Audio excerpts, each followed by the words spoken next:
I got the idea to start Amazon 16 years ago.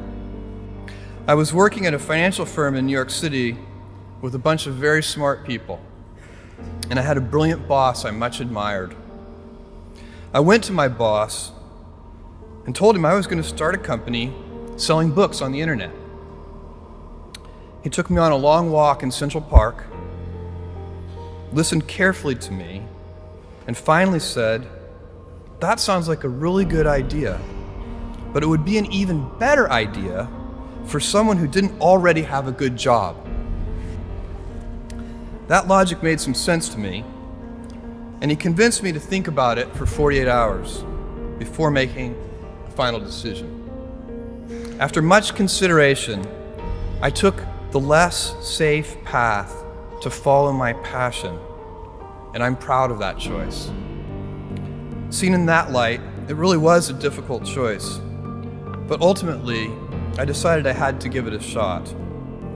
I didn't think I'd regret trying and failing, and I suspected I would always be haunted by a decision to not try at all. I believe in the power of wandering. All of my best decisions in business and in life have been made with heart, intuition, guts, not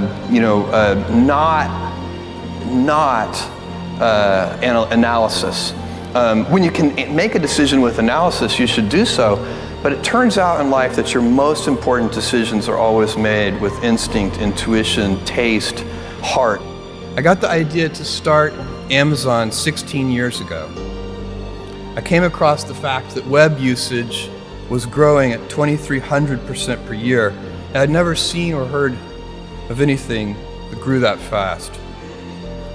And the idea of building an online bookstore with millions of titles, something that simply couldn't exist in the physical world, was very exciting to me. I just turned 30 years old, and I'd been married for a year. I told my wife, Mackenzie, that I wanted to quit my job and go do this crazy thing that probably wouldn't work, since most startups don't, and I wasn't sure what would happen after that. Mackenzie, also a Princeton grad and sitting here in the second row, told me I should go for it. As a young boy, I'd been a garage inventor. I'd invented an automatic gate closer out of cement-filled tires, a solar cooker that didn't work very well out of an umbrella and aluminum foil, baking pan alarms to entrap my siblings. I'd always wanted to be an inventor, and she wanted me to follow my passion. Amazon started as a very small company. It was me and a few other people. I was driving all the packages to the post office myself in my 1987 Chevy Blazer. When I raised money for Amazon, I had to raise $1 million, which I raised from 22 different investors, $50,000 each. They got 20% of the company. 40 people told me no, so I had to take 60 meetings to get 20 yeses. The first question was always, what's the internet? And I had to walk through that. And this was 1994, early 95. And so did I anticipate, fast forward to today and the current version of it? No. It has been one foot in front of the other. And I think that is true for most businesses, where you kind of proceed adaptively, step by step. You figure it out, you have a success, and then you kind of double down on that success and you figure out what else you can do, what customers want. You cannot invent and pioneer if you cannot accept failure. To invent, you need to experiment. And if you know in advance that it's going to work, it is not an experiment. And so that's a very important thing. They are inseparable twins, failure and invention. And so you have to be willing to do that. And it's embarrassing to fail.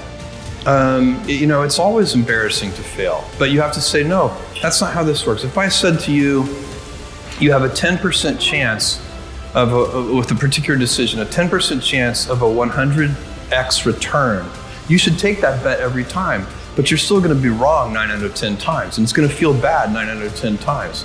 Do something you're very passionate about, and don't try to chase what is kind of the hot passion of the day.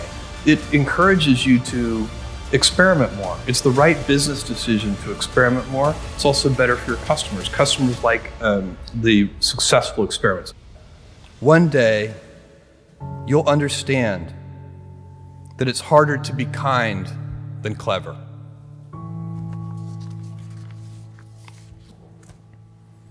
What I want to talk to you about today is the difference between gifts and choices.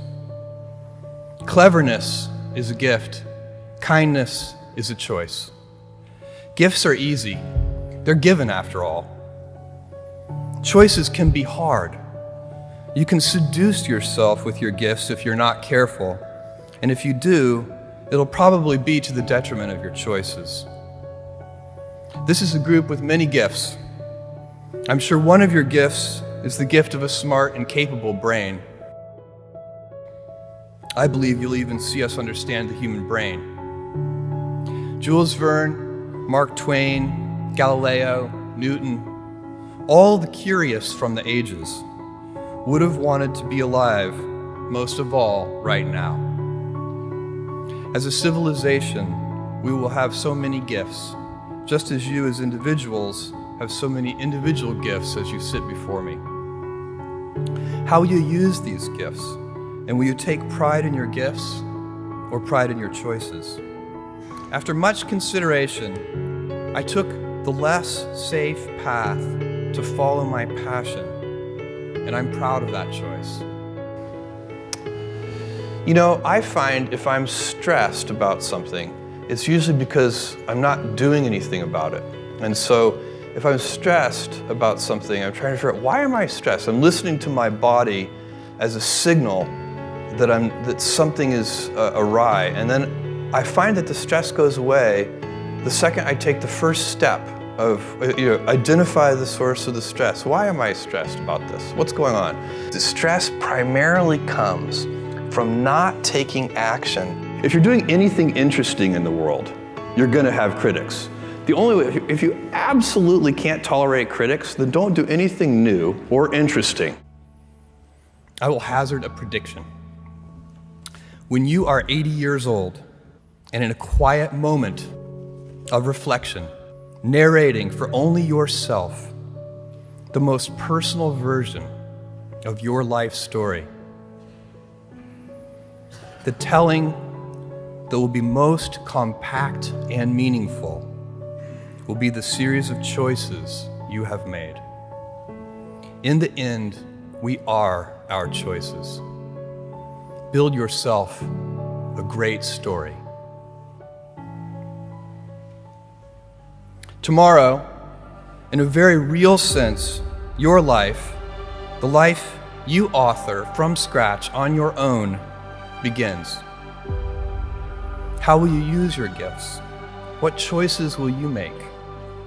Will inertia be your guide, or will you follow your passions? Will you follow dogma, or will you be original? Will you choose a life of ease, or a life of service and adventure? Will you wilt under criticism, or will you follow your convictions? Will you bluff it out when you're wrong, or will you apologize? Will you guard your heart against rejection, or will you act when you fall in love? Will you play it safe, or will you be a little bit swashbuckling? When it's tough, will you give up, or will you be relentless? You know, we all have adversity in our lives. I doubt if you really, if you know somebody, any friend or anybody that you talk to, there's no lack of adversity. And by the way, that's good, because it's what teaches us how to get back up. You fall down, you get back up. It always happens. Will you be clever at the expense of others?